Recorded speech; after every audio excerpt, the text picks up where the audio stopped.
Um, Um, the NBA season. Some teams have played 4 games. Some teams have played 5 games. Some teams have played, I don't know. I know right now the starting point guard in Cleveland has not recorded an assist in 6 quarters. right.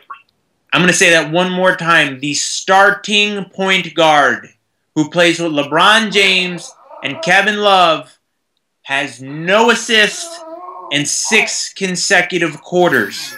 See, this is what I think. I think that with the Cavaliers, I think they're in a new system, new coach, new players playing with each other. I agree just with what LeBron said and what Aaron Rodgers said. Relax. It's going to take time. You saw that happen in Miami. They went like 7 and they the first 20 games. Now, if we're sitting here at the 41 game mark halfway through the season and they're sitting at 500 or a little below, then let's raise some eyebrows. But guys, it's an 82 game season, and the bottom line is no. Huh? It's a 5 game season, and you need to make it up all right now. Right. Fuck off. Right. Fuck off. Like, seriously, like, I don't know what our plan was when we ever started this show. Right. I don't know what our end game or what our end goal is going to be. End game. But I will never, ever be one of these cock-sucking media people who are going to have the audacity to put out an article or say anything about a team that's played 4 fucking games. Right. 4 games. Shut up. Yep. Get back to me at the All-Star break. Right. And you're seeing it. Now, I will say this. There's some things that are very apparent. And to me, so far, Kylie Irving has no idea how to play point guard. And I think he's the East Wessel Westbrook. I think you're right. You're very. He's not right a point guard. He's a 2. Yes. So move the 2, and I heard someone say, "Let LeBron play point." And well, that's what they're saying. They're all saying that because that's what he did in Miami for a while. He had to control things, and it might come down to that. But now you got a new coach. But this is the thing that I do say it's apparent. And that new coach looks like he just came through Ellis Island and got his papers a week ago. Have you seen him? Yeah. Who doesn't see him? He's on the sideline, motherfucker. Overseas, playing the basketball and coaching around balls to the round rim with net. It can't be much difficult, no? I mean, LeBron James could play any sport, but he's no European basketball player, did you know? Fuck off. Let me ask you this. Hypothetically speaking, how long does this guy before a week? That motherfucker should have been fired after they lost that first game. Because that's where I think the emphasis will go on. I don't think it'll go on LeBron or the players. I think it'll go on the coach. That's what I think. Now, let's go to some other teams. The Wizards look good.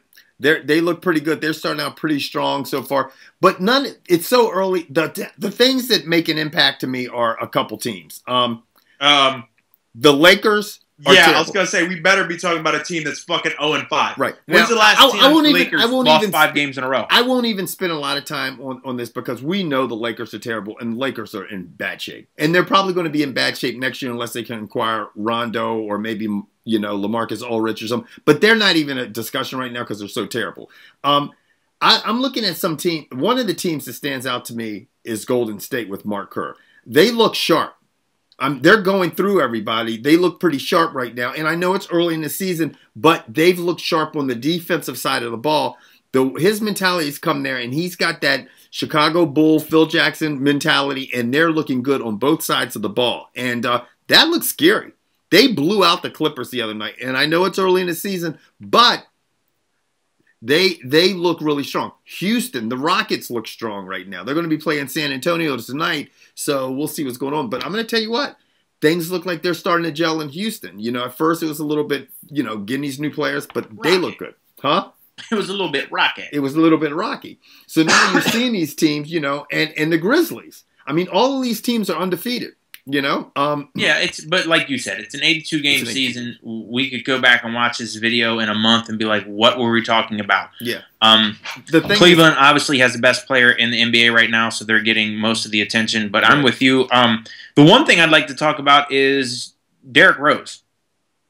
Who, ankles? Derrick Rose got hurt in the Cleveland game, sprained an ankle. Now he's got 2 bad ankles, and he hurt him again last night. I'm like, this guy's he's cursed. He got hurt going through the drive-thru just like an hour ago. Did you see it on SportsCenter? George, why are you shaking your head? He did. Because that's fucked up, even for me. Huh? He pushed his window, huh? That's he got hurt at the drive-thru like an hour ago. It's all over SportsCenter. I'm not bullshitting. Stop. Anyway, this is the other thing.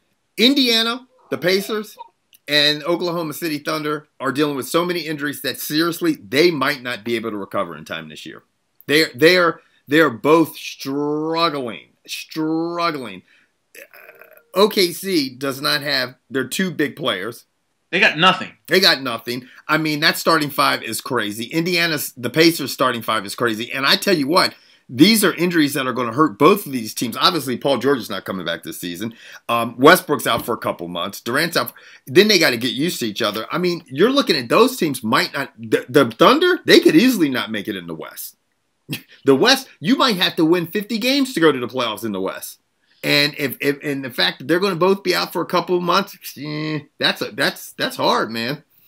That's hard. It's fine. I mean, the trend is right where it was last year. I mean, look, I know 5 games in, yada yada. The bottom 3 teams in the East are all under 500. Yep. The number 5 team is at 500. In the West, every team has a positive winning percentage. Yeah, they're all above 500. Yeah, which that just speaks volumes. And like, the West is going to be rough again. We understand that. The East is going to be soft again. That's why I think in the end, you're probably going to see Cleveland in there. But I'm thinking Cleveland's going to be somewhere between a 5 and a 7. Yeah. I don't think they'll be the worst, but I don't think they're going to be in the top 4. Yeah. I think the Wizards are going to be the number 1 seed. I think the Wizards are the Bulls. I do.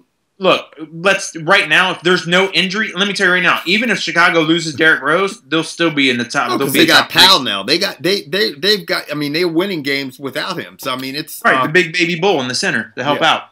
So, but anyway, man, let's wrap this shit up. I mean, I love looking at your pretty face and hearing your dog fucking say, "Give me a hamburger, motherfucker." But yeah. But are you? I gotta go order some Indian food and feed the wife when she comes home. So, sounds good, shorty. Have a nice day.